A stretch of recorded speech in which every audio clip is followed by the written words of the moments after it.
From the Heartland Business and Event Center, nestled in vibrant downtown Jesup, Iowa, home of the Green Roast Cafe. And what do we do here? What do we do at the Green Roast Cafe? No, here in Jesup.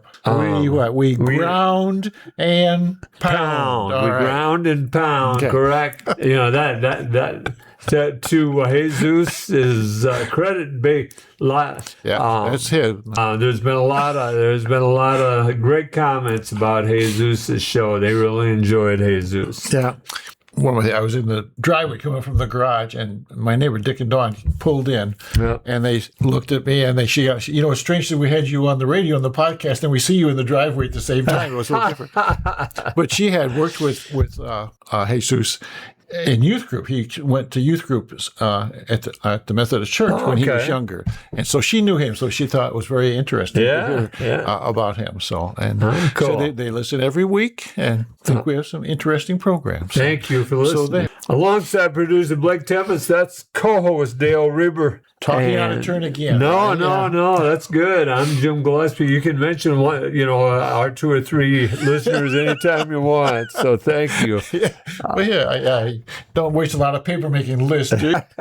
This is just some news for June 15th, 2026. Some advice before we start the show, Dale. Oh, I need advice. Yeah. I learned a long time ago that worrying is like a rocking chair. It gives you something to do, but it doesn't get you anywhere. Yeah, that's true. That's from National Lampoon's Van Wilder. Well, I heard somebody said, most of the things he worries about never come true. So he said that worrying must really work. So, yeah, they say if you worry about it less than 5 minutes, it's a waste of your time. Oh, yeah. And that makes sense. My wife could not locate her purse the other night, and we'd only been at one stop, and so we looked all through the house and in the car and everything. So we must have left it at Culver's in Waterloo. Okay. And they were closed. It was before she missed it. We need that's Culver advertisement there. Culver, send us some money. So anyway, we both worry about it all night because you have credit cards and all that junk in there, and her phone, and how much trouble it is when you lose those things. And so next day we'd look one last time, and it was on a chair pushed under the desk, And so we found it right away the next morning. Neither one of us slept very well that night, right? Because that's a lot to worry about anymore. Don't tell her that I said anything. I won't. Shh. Deb, we won't tell you that. Okay. Also, does Deb listen to the podcast? Yeah, she does. Okay, good. She tries to make me listen, but I refuse. She traps me in the car. Okay, I'll listen the first 2 or 3 weeks, and after that, I don't listen either. Oh, okay. So, it is, I know what's on the show. Sure. Also, check out the podcast, What's Up, with our friend Bubba Seaman. On the podcast, they talk about everything with everyone. Nothing is off the table, discussing real life with real people. The good and the bad, the highs and lows, everything funny in between. It's an interesting yet entertaining podcast with real people talking about what is up. So, Dale, we were talking off air. You said you voted in the primaries yesterday. So the races are set for governor. It's who are the two? So Sands, and who is the Republican? Lane. Yeah, and I heard people talking to me about Feenstra. One guy was very critical. He said, and this was 3-4 weeks ago.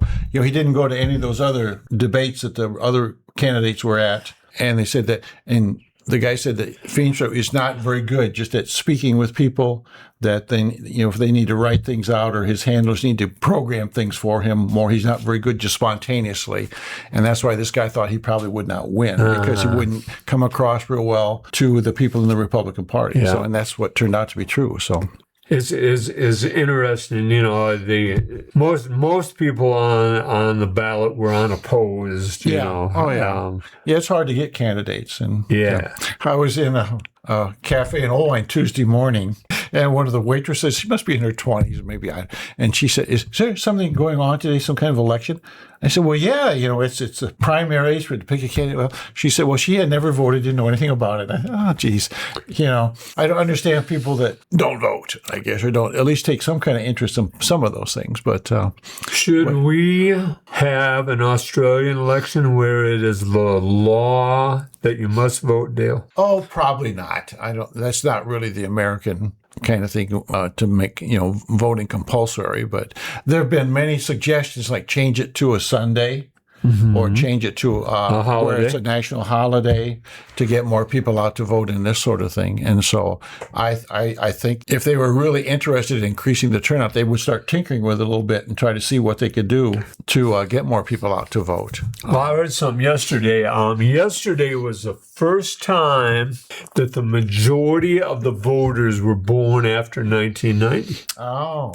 So, it's a swing that, no longer the boomers controlling the polls. Yeah, well, things will start going downhill now, won't they? No, I can believe that. Yeah. And I think politicians are going to have to start gravitating more towards those people's interests and concerns rather than those of us in our 80s or 90s or 70s, whatever. And there's a lot of old people still running things in Washington, D.C. Oh, yeah. And I think that's going to change dramatically. And it'd be like, we had Eisenhower and then went to John Kennedy. And we lost like 40 years or something there between the two men, through 30 years at least. Right. And I think you're going to see a dramatic swing like that one of these days where some young person's going to come in really dynamic and just going to start the whole thing all over again. I wonder how old Sands is. Sands got to be probably around 40. Yeah, he's not real old. No. Then the Senate. You have Hinson to take its Ernst spot, right? Mm-hmm. And then the man the legislator that was the gold medalist in wheelchair basketball. Mm-hmm. Yeah. Won.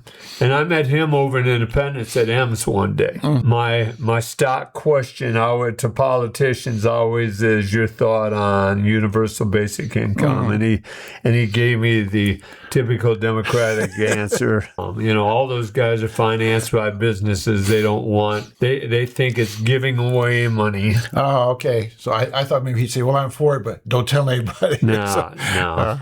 And again, I don't know nearly as much about it as you do, but it just seems to me that, like during COVID, they gave everybody so much money and they pumped that into the economy and kept things going. And I just can't see where that's a bad thing to get more money out in circulation and spendable. And especially like all these migrant workers that have lost their jobs or been deported or whatever, and they all paid into the economy one way or the other. Yeah. Most of them pay taxes, as I understand it. And so that's a lot of money that's lost. And we talked last week about how much it costs for a several $1 million missile to shoot down a $50,000 drone. Yeah. So we spend a lot of money. Man, oh man. Yeah, we do. And then out in California, the number one vote getter was a Republican. And he claimed that starting to cut taxes, which California is high tax state. Oh, yeah. There's a lot there to cut. There is. I mean, and people are leaving that state. Yeah. And Texas is increasing, and Florida, a lot of them are going to Florida and Texas, as I understand, out of California, because it's just the expense of living in California is unbelievable. But also, as you say, they are going to Florida, and housing is out of control in Florida, the cost of housing, because the high money earners are moving there. Yeah. Well, then every couple of years, all the houses get blown away. And so maybe that'll even things out. You're right. Hope so. Oh. You wonder, though, like in Texas, I've read articles and editorials where the people are not real thrilled with the Californians kind of bring their politics with them. And it's not exactly the way Texans look at things. And so it makes for some interesting elections down there. Yes, it does. Yeah. Yes, it does. So, you get your higher population, which is good for you, I guess. But then you also get these people have ideas of their own. And who knows what could change. It'll be interesting. This is Steve Brown Art Center Podcast Network. Dale, I know you're an avid reader. I read a couple books over the week. One of them was way too many pages for me. It was 510 pages, but I scanned it with hard. It was Midnight in Chernobyl by Adam Higginbotham. Okay, is the name of it, and supposedly it is the ultimate book, English book, a book written in English about the Chernobyl incident. For example, they knew, well, first off, the plant was 4 years behind being inspected. It should have been inspected. Yeah. Second, they built a plant that used what, and don't ask me what this stands for. I should have wrote it down. It's called the RBMK reactor, which were more powerful but less safe than Western pressurized water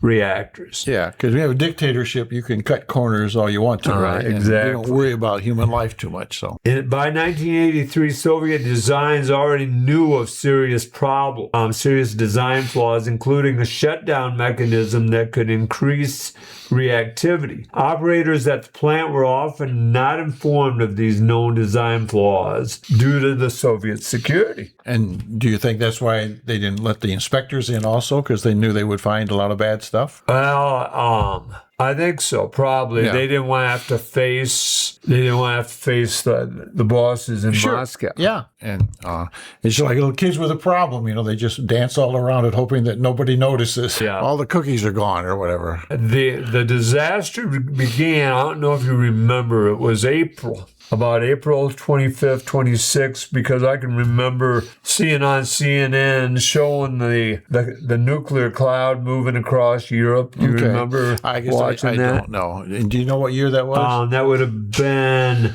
1986. 86, okay. Yeah. A guy by the name of Dilatov supervised a test that set the disaster in motion, and a guy by the name of Toptonov caused the reactor power to plunge, making it destabilize. It started at 1:30 in the morning. Oh, yeah. That would is bad. Sure. Nobody's all skeleton staff on there probably, and they're testing because, power is not being used. All the power is off. At least 31 plant workers and firefighters died immediately after it broke out. More than 100,000 people were evacuated from the surrounding region 48 hours later, though. Yeah, which is too late. Yeah. Yeah. Matter of fact, during those 48 hours, the weather was pretty good at that time near Chernobyl. Many people sat on their deck in, I forget the name of that city. I might have it in my notes here. But they sat on their decks and they watched the fire. Yeah. So there hadn't been any pre-education about if something happens like this, run. Don't just sit there and watch. Yeah. So nobody ever talked to anybody. Yeah. Okay. The radioactive fallout caused widespread long-term health problems, including cancers across the Western Soviet Union, Eastern Europe. And the book opens and it closes. It starts and ends with interviews with fire rescue. That's what it ends with. Pripyat was the name of the city built for the plant workers to live in. And about how soon after this happened did the person write the book? This would have been written. He started writing it right away. Okay. It was published in 2001. Okay. So okay. So there was plenty of time to see the results over a period of time there. Okay. Yeah. Pripyat, like I said, it took 48 hours, and it details the secrecy of the government telling people. Yeah. Heck, the rest of the world knew before a lot of Russians knew. Oh, yeah, I'm sure of that. The Soviets knew. Because they really control the media over there. But, our own government can be secret like that, too. So. Yeah. Oh, yeah. Yeah. Well, I don't want to... Go ahead. No, go ahead. Actually, we were talking to Farmers Day the other day, and we have to get a liquor license from the state to sell beer in the beer garden. And... So Dawn takes care of that for us, and she's talking to the officials in Des Moines, and they can't find the right forms. They take the wrong places. And finally, she gets hooked up. She gets to another person. They hook her up with the right form, so she gets it filled out. And the lady's, okay, now you've done that. So now we can send you the letter that has your secret code number on there that you can use to do this in the future. And we'll send it to the address we have on file. And she said, well, what address do you have on file? Well, we can't tell you.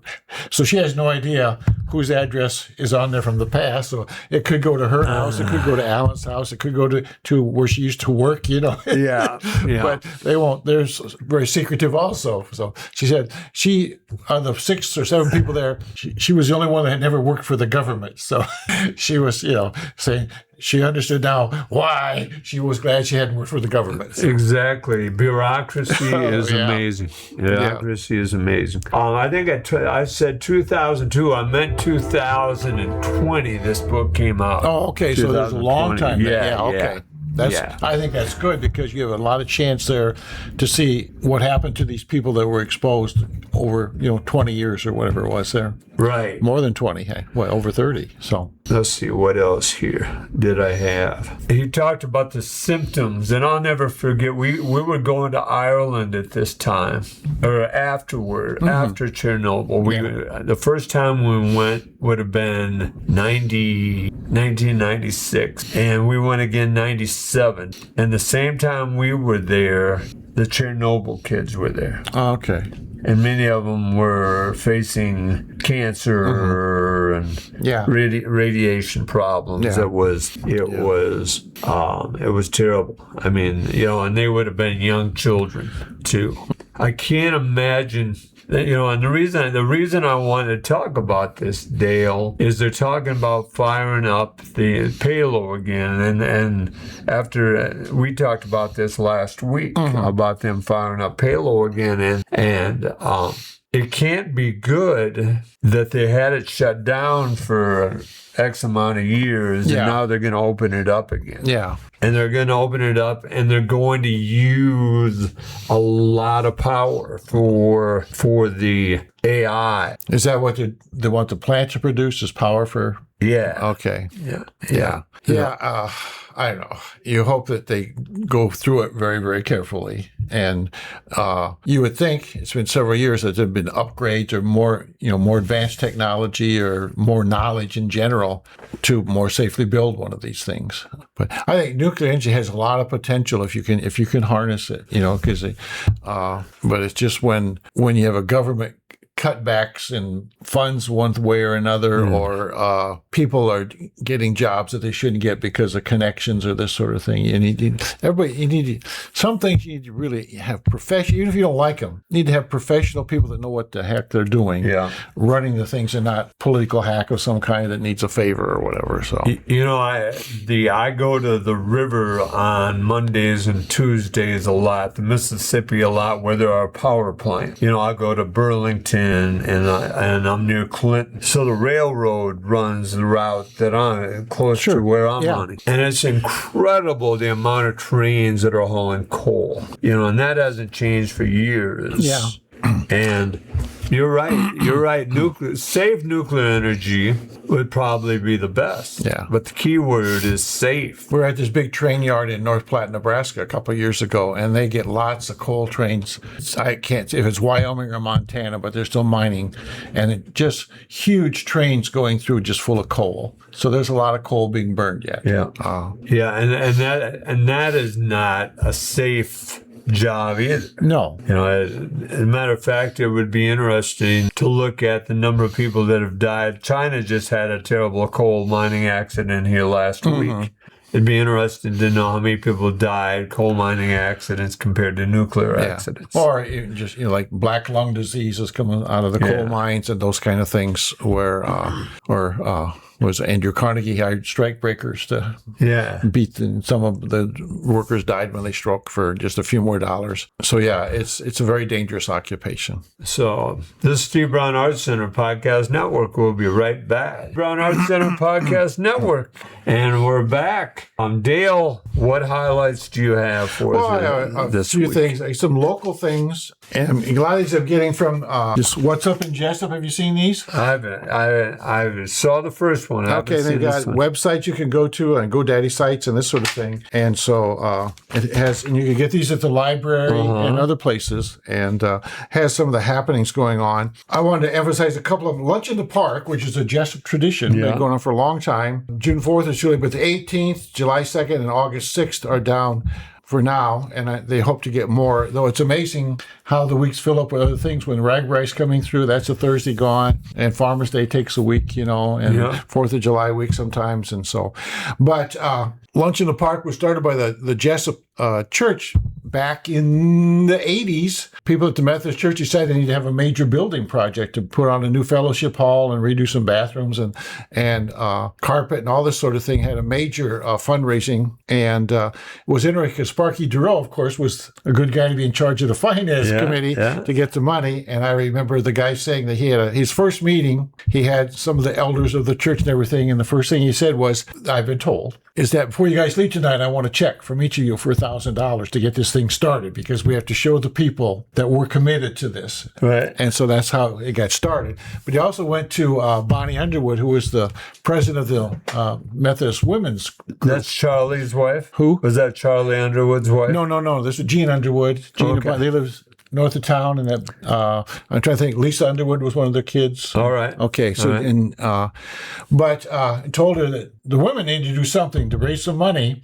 and so they started having lunch in the park, and they had it every Thursday for several years. It was just the Methodist women, and then after the building was built and this sort of thing, they started spreading it out and letting other churches do it and this sort of thing. And so it's been around a long time. And then when COVID hit, of course, they'd have lunch in the park that year, that summer, maybe it was 2 summers, and then one of the Schutte girls, be Craig Schutte's wife, I think. Or not Craig Schutte, but Chris Schutte's wife. Yes. Decided got it going again with some kids from St. A, and then so now it's branched out. Some scout groups do it. The Friends of the Library do one, and I think last year they had a group from Fairbank even came in and did one. So it's slowly getting built back up again. So anyways, you can support Lunch in the Park is on Thursdays. It's $8. I remember when they struggled where they could raise it from $2 to $3, and that was $8. But Lunch Park on Thursdays, 11:30? Is it, or maybe it's 11 o'clock? 11 o'clock to like 11 to 1. Yeah, 11 to 1. Okay. But if you don't get there, usually they run out by about 12:30. Well, yeah, and it's a crapshoot because you don't know exactly how much to make. And there were times when the first Methodist women would have a line up, they'd serve over 250 people. And as the years go by, sometimes it's only 100. It just depends what the day is doing. So it's still there, and it's a tradition worth pursuing, keeping going. The Jesup Farmers Market, Olivia behind that. And Olivia Fresh, okay. These kids get married. I know. But the Farmers Market is going to be down at the Performance Rehab parking lot this year. They figure it might be more accessible to people going by, and this sort of thing is what Olivia told me. And that'd be the old Scherer's grocery store parking lot for those who. And that's starting on this Saturdays 9 to 12, and they're going to have a couple nighttime ones, which she had one last year. She said was very successful, and it's at June 27th and then again August 22nd, and they have live music and food and that sort of thing along with the regular farmers market. So if you can, support the Jesup Farmers Market Tuesday or Saturday mornings 9 to 12. The wandering table is going to be there this Saturday. Is that right? Yep. Okay. You can have some rutabagas or something on it, or No. If you haven't experienced a wandering table, wander on down and see it. You need to come down and see it. Do you have to run it down to talk to it? No. It stays okay. It appears just certain places once a week. Yeah. Okay. Well, I knew that, but I didn't know if it moved around while you were trying to talk to it or whatever. Okay. No. June 20th at 5 o'clock, Jesup Bible Fellowship is going to have a Father's Day grill out where families are invited, and so that would be interesting. That's a Sunday? Probably it's a Father's Day. Yeah. So okay. I mentioned, yeah. Okay. A Farmer's Day is still coming, July 9 through 11. Got a giant carnival, a very nice carnival coming up. A World War II trailer that's full of memorabilia from World War II. And Alan's very disappointed because this company also has 2 World War II airplanes. I mean, it'd be nice if they could land on 6th Street or something, but I guess that's not possible. So it would have been nice to have the planes land. If we only had an airport, Yeah. We're going to have American flags up because it's special with the 250th birthday on July the 2nd. So the flags will go from South Street to North Street on Main Street and on 6th Street. So whichever way people come into town, they'll have this avenue of flags they can drive through.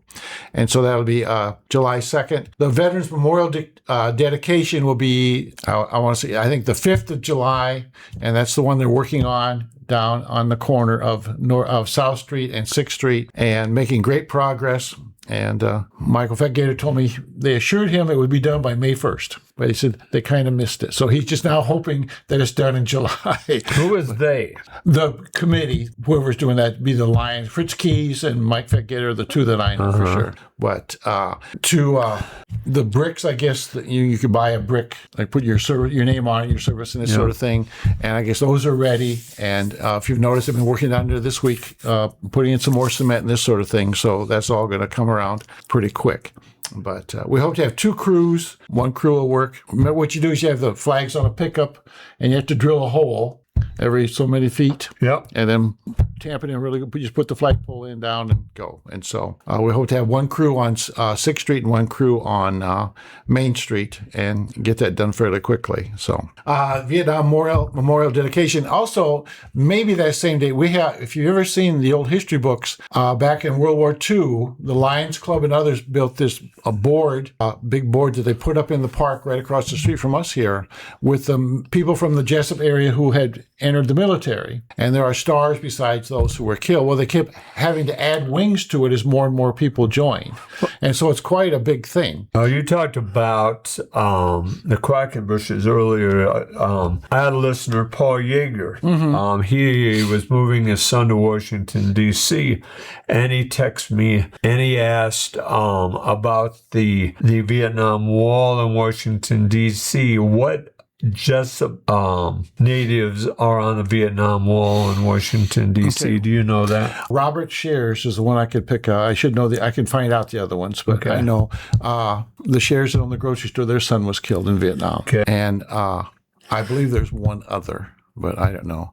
I know, too, there was a kid from my neighbor Travola. It was in my class, and he was killed in Vietnam. And then there was a kid, a glass or two ahead, Terry Chase, that was killed.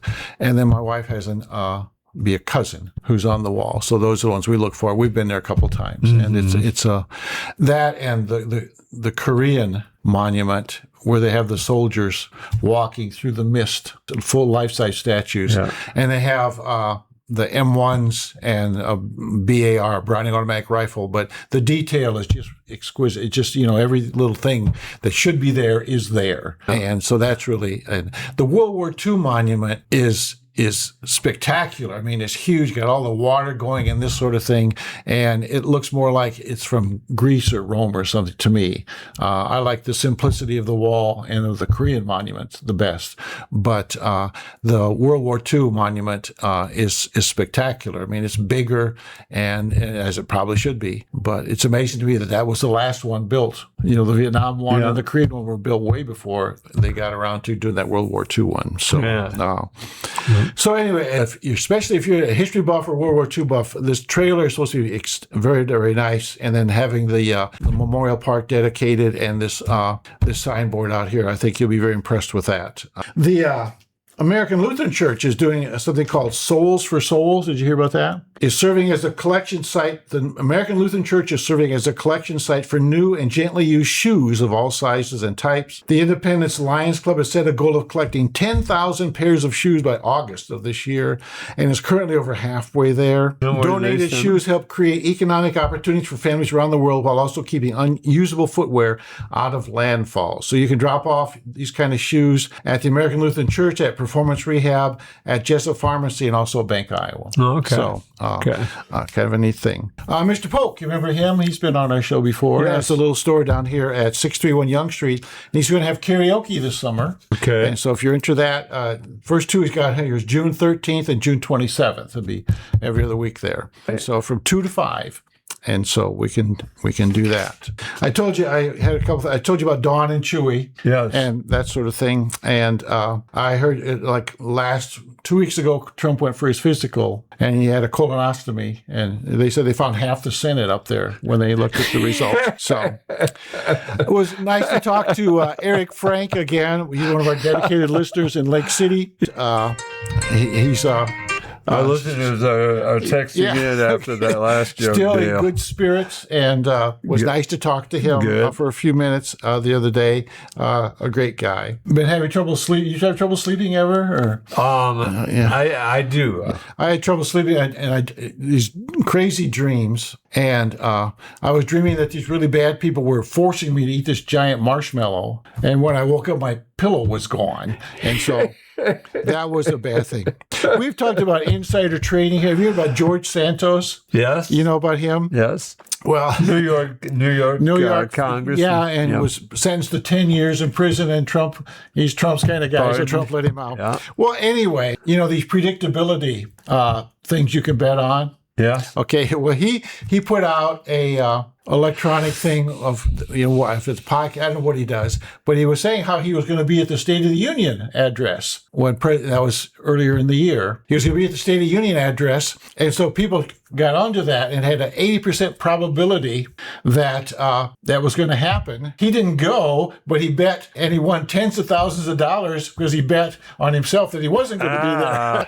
And I said that's called insider trading. So the Department of Justice is looking at him very carefully now. Yes. But that was almost like a sure bet on his part, But I thought, well, that's quite the thing. So that is. I hadn't heard that. Yeah, no, that just came up today. So that was kind of fun. That is fun. Okay, I got a couple of things. If we have time, we can do them later. But all right. Go ahead, back to you. Wow, this is Steve Brown Arts Center Podcast Network. Dale, I want to introduce a new segment. It's called "What Is Good." I want to give the people one thing that you and I experience each week that is good. Yeah, take a second. I'll blow V8, and I will give the listeners my good this week. So, as you get older, your body responds when you do things that were not necessarily easier, but that you were able to do when you were younger. And I used to love to run, especially in the summer. I would run 5 to 10 miles a day. I loved to run. Okay. Mike Syndrome allowed me to be his assistant for years in cross country, and so I would get ready for cross country and try to trim down a little bit, still be able to eat a lot and run. I can't do that anymore. The school, when it had its swimming pool, it used to have running belts where, our injured runners could run in the pool. You'd put this belt on, get in the deep end, and it was just like you were running, except you were running in the water. And not treading water, but running. Yeah. No, I see. So I thought, heck, I'm going to buy one of those belts. And so I bought 2 of those belts, and I go to the independent swimming pool on a nice summer day like today, and I run for an hour in the water, and it is amazing. The water is warm, the sun's out, people are happy to be there, and it's inexpensive. So that is my good of the week. Running in a swim pool, running in the deep end. A lot of people would say, well, you could have a swimming pool. I'm talking, I run in the deep end, in a 10-foot deep end. Okay. I don't touch the bottom. I don't run in the pool. I run in the water. So you're in 10 foot of water and your feet aren't touching the bottom, but you're moving your feet as if you're running. Yeah, okay. It's wonderful. What keeps you from going under? That belt on my the belt is a flotation device. Yeah. Oh, yes. Okay. I thought it was a weight or something. No, it's a flotation device. Oh, yeah, I understand now. No. Okay. Yeah, no, Yeah. I can't. You can't do it at the Independence Hospital pool because it's not deep enough. Yeah. And so I can only do it in the summertime. I could do it over in Waterloo at the Y in the wintertime, but I don't want to drive a half hour every time. Yeah. That'd be an hour out of my day driving just to get there and coming home. You probably drive enough every week. Yeah. Anyway, so. Yeah.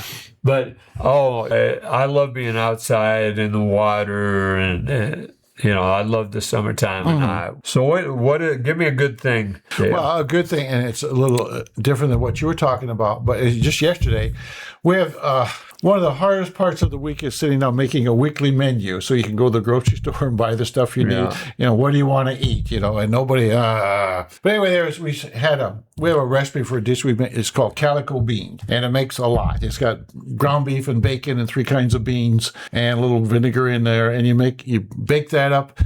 You heat it all up and then make cornbread to go with it. Oh, Dale, that sounds wonderful. It's very good. So anyway, we have a wonderful neighbor. I talk about Dick and Dawn all the whole show, but Dawn was out in the driveway or something, and Deb's talking with her, and Deb said, "Why don't you come over, bring some containers, and I'll give you enough beans and cornbread, so you can have a meal that would help us not have to eat it 3 days in a row." Right.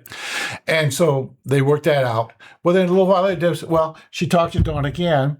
And so Dawn came over and suggested we could eat on her patio. And so we took the beans and the cornbread over and on her patio. And Dawn had some coleslaw that she had made. So then we ate, the four of us, on the patio and talked. And it was just very, very nice. Yeah. And it was just a real good evening. And we've lived next door to them for a long time, and we have neighbored a lot over the years, but not, I don't know. I don't go for every day. I'm not that kind of neighbor, right. But we have been neighbors for a long time, and it's been a wonderful experience for us because it's so nice to have neighbors that are nice to get along with, and also very helpful. I always tease Dick that when they moved in, he had 2 moving trucks, and one was full of furniture and clothes and this sort of thing, and the other one was full of tools. And I thought, oh boy, that's the kind of neighbor I need. And over the years, he has helped me many times because I did not grow up with tools. And, I had a crescent wrench and a hammer. It was about that. And so he has helped me many, many times. What a great guy. And so anyway, so we had a nice meal, hour and a half, eating and talking about our kids and this and that and whatever. And it was a very wonderful time. And so I was so thankful that Deb and Dawn set that up, and it turned out to be really very, very nice. And so that was a good thing that happened to me this last week. So a picnic like that on a deck with good people and wonderful weather. A nice conversation. You're right. So the Steve Brown Arts Center Podcast Network will be right back. The Steve Brown Arts Center Podcast Network, we're back for the third half of our show, just to irritate you math wizards out there. So Dale, just a few art announcements here. We have Linda Schmidt in our Jesup Public Library showing. She's very good. I was looking at that. That's very good. You'll be impressed if you go take a look at those things. And also today, because school is out, Becky asked us to take over the other 3 cabinets. Oh, okay. So Pat McIntosh put up art in the other 3 cabinets as well. Okay. Just today. So we are showing Linda and Pat in the Jesup Public Library. We're showing a young artist over in Ems. Riley Curtis is her name. She is a pharmacist at Walmart, and she's from Winthrop originally, and she has some remarkable stuff. She is into Lord of the Rings and has some very neat things dealing with the Lord of the Rings up there. Don't forget we have Gedney's and Nick Thomas. We have the Wandering Table that is out and about in the county once a week. The 24-hour Mustang camera sponsored by Joe's Pizza, and the 24-hour Hawk camera sponsored by Joe's Pizza. The Mustang camera is in Independence, and you can catch that on our website, the Steve Brown Arts Center website. And the Hawk camera is in Manchester, and you can catch that on our website. It is miraculously clear. Yeah, it's kind of mesmerizing. It's amazing how long you can watch something like that. And I remember the first time we went out to Hamilton's north of town, and just sat on the lawn and watched the bicycle guys go by. And okay, how long have we been doing this? It just, I don't know, it was just very, it just kind of gets to you after a while. That excites me. We'll have to push it real hard when Ragbri goes through Independence. Oh yeah, because that'd be a good way to observe a lot of that. And we have some other announcements. We have the big art show coming. And we're showing at the Thompson building across from the library. We have 5 entries already. 5 pieces or 5 people? 5 people that contacted me. Okay, that's good. And I know of another 5 that are very interested. And the Steve Brown Arts Center has about 10 pieces that are that size in its, I don't know if they call it a library, in its collection, vault. I guess. Yeah, it's a collection. And from how many different artists? We have at least 5 artists that in are your collection. Okay. In the Art Center collection. Okay, so that's a good number right there. Yeah. Be a nice show. It will. different styles and everything. Yeah, it will. I've had a sculptor ask if he could show a sculpture. You say to make a big person sculpture. Yeah, 5 feet across.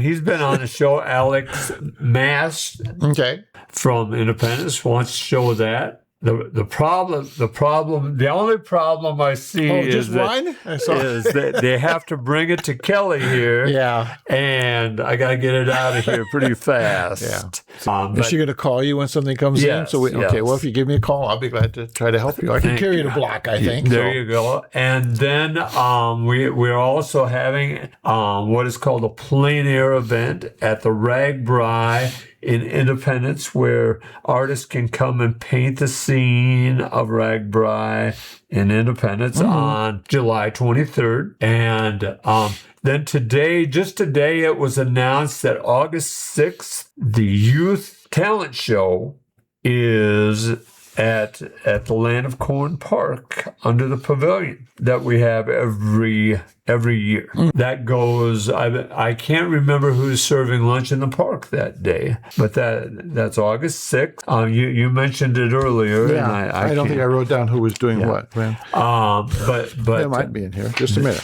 As you look that up, usually we have about 30 artists that perform. Yeah, August 6th is the ALC Youth Group. So it'd be the American Lutheran Church Youth Group. So it's going to be a pasta bar. And usually that's a big money maker for whoever has the lunch, because there's a big crowd. Those are what is going on. And at the Steve Brown Arts Center, got a lot going on this month. Don't forget the third Sunday of every month, we have a jam session. Fourth Monday of every month, we have our artist collaboration at Gedney's. If you have any questions, contact me at Jim Gillespie or J Gillespie Golf at gmail.com, or call me at 319-290-0241. Dale, you had a few other things you wanted to talk about. Yeah, well, the library schedule's out, and they got a very busy summer going, and talking to Becky number 2. Becky Worstman. Yeah, Becky Worstman. She said they've had some activities already this summer after school's out, and they've had attendance like 70 and 50, and it was just doing really, really well. They had a guy in there with exotic animals, she was telling me, and very well attended. So they got some nice things going at the library. A couple of things I wanted to emphasize for June is Paint and Sip with Allie, which is always a fun thing, is on July the 10th at 6 o'clock, and you probably should call and register for that. Crafty Creature Sun Painting is June the 15th and June the 26th, one at 2 and one at 10.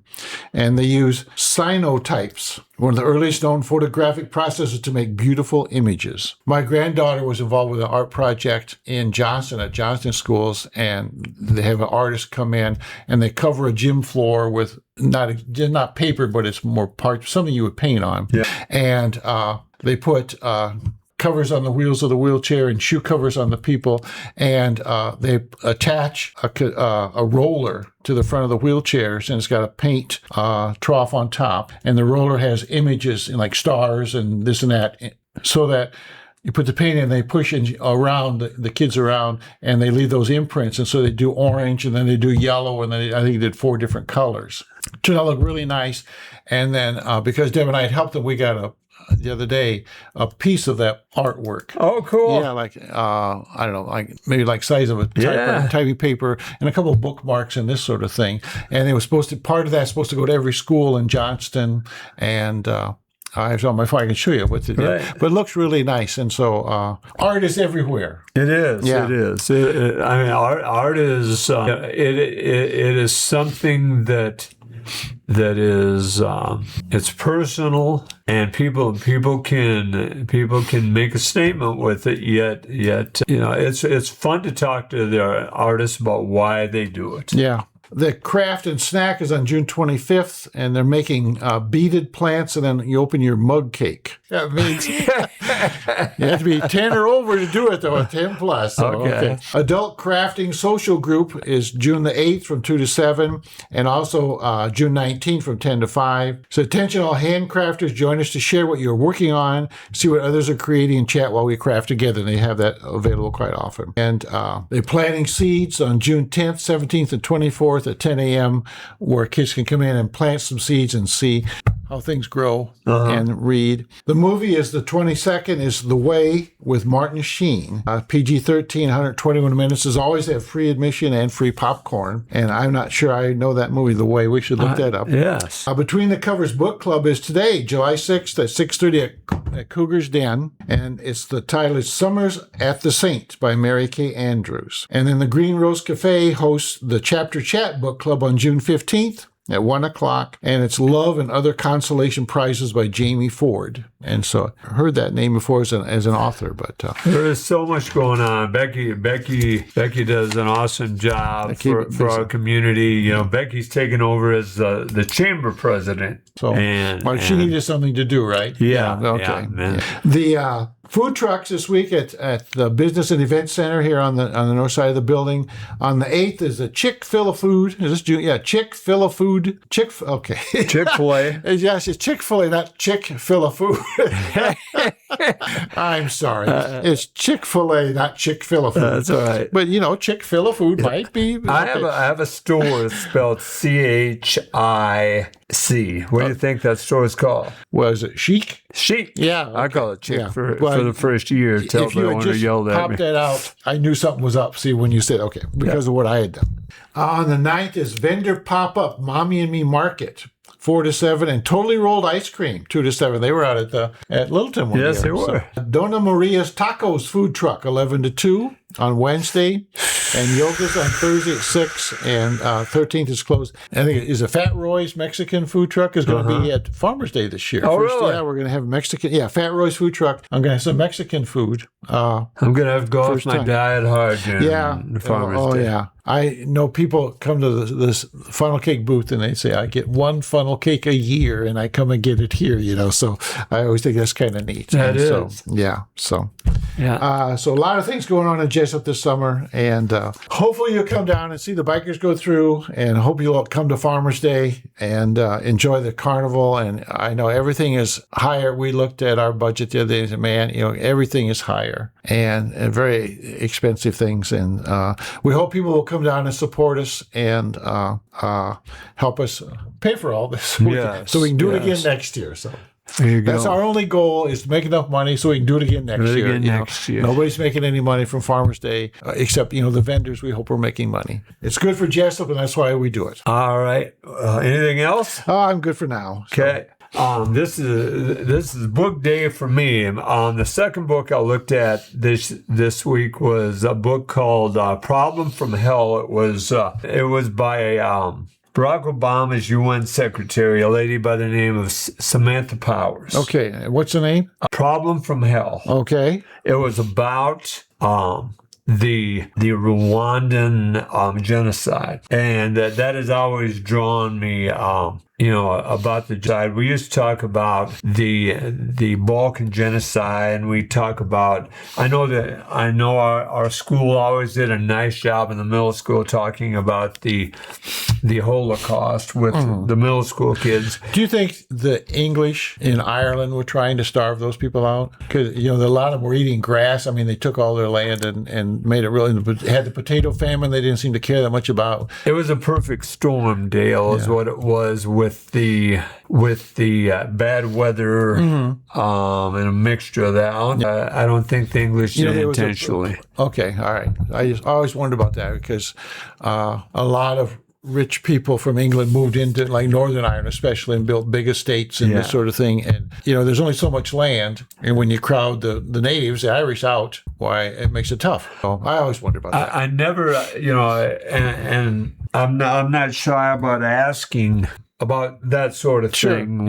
And I never, I talked with my friends a lot about the Irish Revolution. and they never mentioned a Holocaust. Okay. I don't think the English had, the English were involved in too many wars throughout the world. They were involved in World War II or World War I. They were involved. They had problems in India. They had problems. They had a lot of problems. A lot of problems. Yeah. Yeah. Most of them they brought on themselves. They did. But yes. They did. But anyhow, Samantha Powers was in the Biden administration. She was in Obama's administration. She wrote a book in 2001 about Rwanda, and she said that it should never happen again, that a genocide should never happen again. If you remember Rwanda, it was April 1994. Bill Clinton was the president. Madeleine Albright was Secretary of State, right? His UN secretary. Oh, okay. Yeah, I believe Madeleine Albright was started in Obama's first administration. Yeah, I guess I don't remember. Yeah. But if you remember what happened in Rwanda, the Hutus were the tribe that was leading the country, and the Tutsis had led the country for years. Mm-hmm. The Tutsis were a tall, lighter-skinned tribe, and the Hutus were short, dark, with a larger nose. While the Hutus, when they had gotten their independence from the Dutch, the Hutus had found their way to power. In April, they decided that they were going to have a genocide of 94, and they started killing, or they killed somewhere between 500,000 and 1 million people that year. Yeah. In 10 months. And these basically were people they've been living with for many years, maybe centuries. But they blame the Tutsis were well treated because they were lighter skinned, like most countries in Africa. I mean, that's the way it goes. Well, that happened in our own slave situation too. The lighter skinned slaves were treated better. So and this genocide was going on, and the world knew. I mean, it's not like Gaza was here, and I'm going to talk about Gaza here in a second. Israel didn't allow reporters into Gaza. Mm-hmm. Yeah, I remember that. The Hutus let reporters in. Yeah. And reporters watched as they used machetes to kill Tutsis. The UN knew, the United Nations knew there was a genocide going on. The Red Cross knew there was a genocide going on. The French, which supplied the majority of the weapons to the Hutus, knew there was a genocide going on. The Dutch, which turned their backs on them after they were run out of the country, knew what was going on. And it's a pretty well-known fact that Israel was providing weapons to the Hutus. Israel has closed their records so that this won't get out. Yeah. But it's well known. So now Clinton was president, and everybody's young, and Madeleine Albright is in the UN. They could have sent people in and stopped this, and they let it happen. This Powers claims that it is the U.S.'s moral obligation, when we know there's a genocide going on, to go and help. The October 3rd, was it October 3rd, October 7th, when, was it Hamas? I mixed up those two. Hamas attacked Israel. Israel turned on Gaza, and a lot of people say they started a genocide. Israel claims that statement is anti-Semite. Yeah. That Hamas started. And this lady won a Pulitzer Prize in 2002. She was an advisor to Obama. Obama had what was called an atrocity prevention board because Clinton had let this happen. But Israel had, Obama was not as open to Israel as President Clinton is. Or excuse me, as President Obama or President Clinton. President Trump is now. Oh, okay. And so they were not as violent as they are now.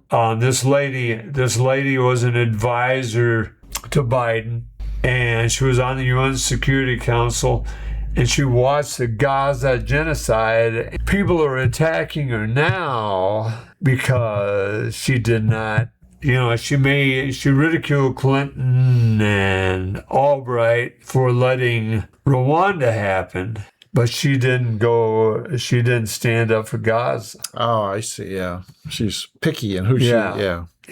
The power in our country remains silent. But you go back to Rwanda, and Rwanda was terrible. They let AIDS patients out of the hospital, and those AIDS patients raped Tutsis, and they went out of their way to eliminate a whole nation of a whole tribe. You look at what they had done in Gaza. At one time, there were 24 hospitals in Gaza. There's only 4 left. Yeah. And if you listen, and biblically, there's a tribe called the Amalek. And as you've pointed out multiple times on our little episode here, my religious knowledge is not very good. I've avoided that house. I avoid church religiously. Yeah, that's what you say. Yeah. But I believe it's in Genesis, they talk about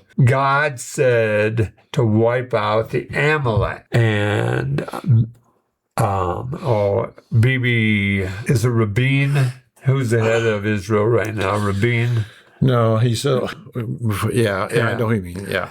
He has used that reference twice in speeches, and that is the argument that he is trying to do a genocide against the Palestinians. There's a big movement in Israel that whatever land was given to them in the Old Testament, they should get it back. They make no bones about it. They want it back. Netanyahu is it? Netanyahu. Yeah. Rabin was before. Yeah. But the argument, and the argument is thousands of years old.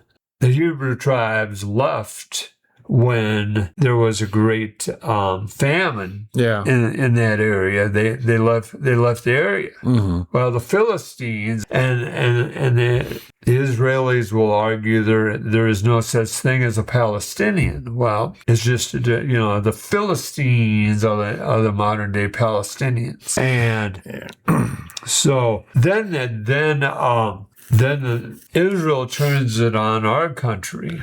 They argue, well, if you say we are committing a genocide, look at what you did to Berlin during World War II. Yeah. You destroyed, you bombed civilians. Look at what you did to Hiroshima and Nagasaki. They're using history to justify their own actions today instead of saying, let's start today and do better. Yeah. And so exactly. So, but I am convinced, without a doubt, and I am not anti-Semitic. I've been fortunate enough to be to the synagogue in Waterloo numerous times and know multiple rabbis, and I have no problem with any religion, but the Israeli government, not the Jewish people, the Israeli government is committing a genocide. Well, they've killed a lot of people, and I don't know if I get in trouble with it. I was listening to a comedian talk, and I don't remember who he was, but he made reference to the fact that the Arabs and the Jews and the Christians were all killing each other, arguing about who had the best imaginary friend. And I got a big laugh from the crowd. And it's something that makes you think happens to people when they start, like they want to use the Bible to justify what they're doing. If you look at the book of Genesis, it's stories. It's creation stories, the same as every group of people on this country and on this earth have had creation stories. And they've got two. And if you read Genesis, they do it twice, and it's different. They're different from each other. If you look at Jesus as a teacher, then read what he said. It's in quotation marks. Read what he said and then act accordingly, and we would all get along so much better.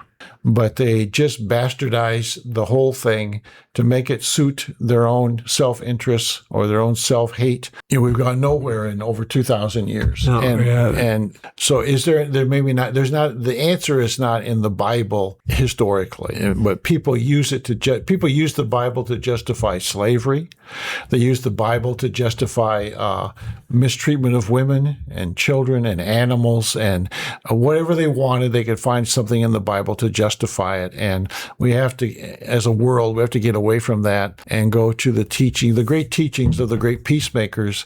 It's all there for us. All we got to do is do it.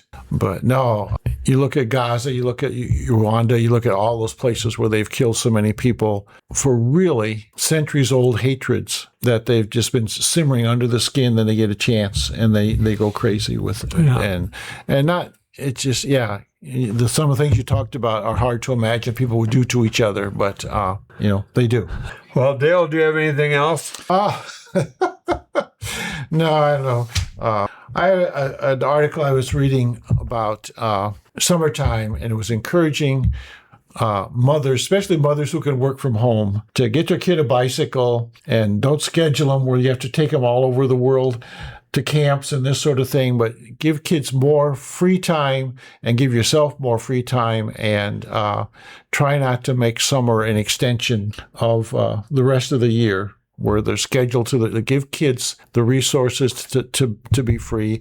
And they also said that kids lose a lot during the summer. And so if you can have mom's school during the summer to do some reading or whatever, that would be a very, very good thing.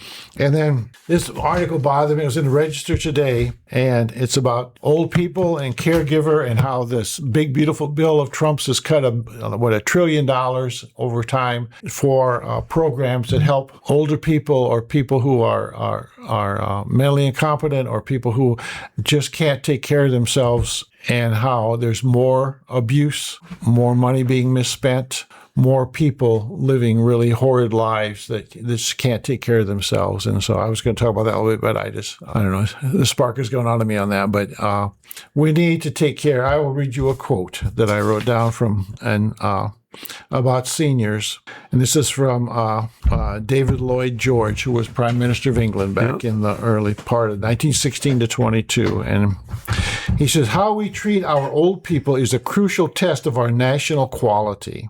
A nation that lacks gratitude to those who have honestly worked for her in the past, while they had the strength to do so, does not deserve a future, for she being the country, she has lost her sense of justice and her instinct of mercy." And the real test of a civilization is how it takes care of its old people. And we have a lot of people suffering in this country being really, really badly treated and living in horrid conditions because of the lack of programs or the lack of societal interest in taking care of them. So just today, like this man killed in Muscatine, killed his wife and their children and her two children from another marriage, and the whole family, 6 of them gone, then killed himself, and 1 boy is left. And, there's mental illness at the back of that someplace, because a rational person doesn't do that.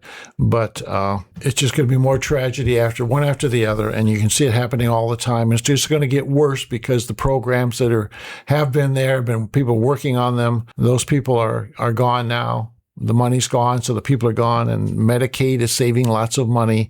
But what it's doing to society is horrible. And so, anyway, I hate to end on a downer note, but that's, we talk about genocide and this, it's just, but we got to do something different. Well, you don't have to go home, but you can't stay here. So if you'd like to donate to the Steve Brown Arts Center, have an idea for an event, go to the stevebrownartscenter.org and follow the link. If you have news or would like to sponsor us, email us at jim@stevebrownartscenter.org or call 319-290-0241. So I really can't stay here? I have to leave. Okay. All right. Dale, stop sending those weird messages on my phone. I'm Jim Gillespie with Dale Rueber and producer Blake Tempus. Our thanks as always to Kelly Seahouse and Heartland Business and Events Center for allowing us to use their podcast equipment and studio. This is a wonderful place. Thanks to the audience for bringing these stray dogs into your life. Each day is about little victories.